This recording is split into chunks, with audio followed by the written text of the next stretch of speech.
Welcome back to TRT World. A reminder of our main stories. Syrian regime leader Bashar al-Assad has set parliamentary elections for April 13th. It happened just hours after the US and Russia agreed to terms of a temporary truce in Syria. It is set to start on February 27th. It will exclude Daesh and Nusra Front. Well, let's get more on that story and go to Ali Mustafa. He's in the southern Turkish city of Antakya near the Syrian border. And Ali, so we have these developments, a truce implemented by the February of 27th and now a possible parliamentary election by the Syrian regime by April 15th. What is all this going to mean for the situation on the ground in Syria?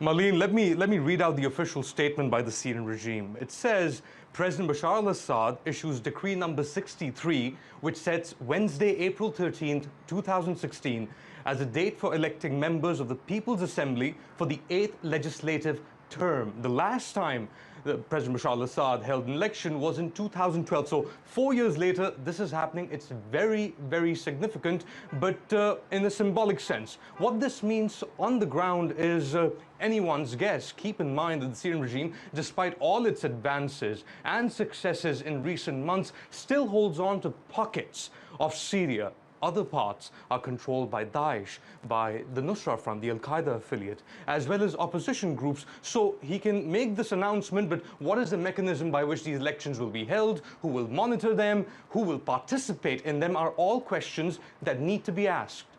And remind us why it's so crucial that we have this cessation of hostilities in terms of the humanitarian situation there. Well, for the simple reason there are tens of thousands of Syrians who are waiting at the Turkish border to enter at Kilis. It is a humanitarian catastrophe. Turkey is hosting 2.7 million Syrians since the war began in 2011, and now you have at least 30,000 Syrians who have fled the conflict, who have fled the recent regime offensive in Aleppo, and have rushed to the border. They're waiting to get in. There's a dire humanitarian crisis, and it seems time is running out for at least those people.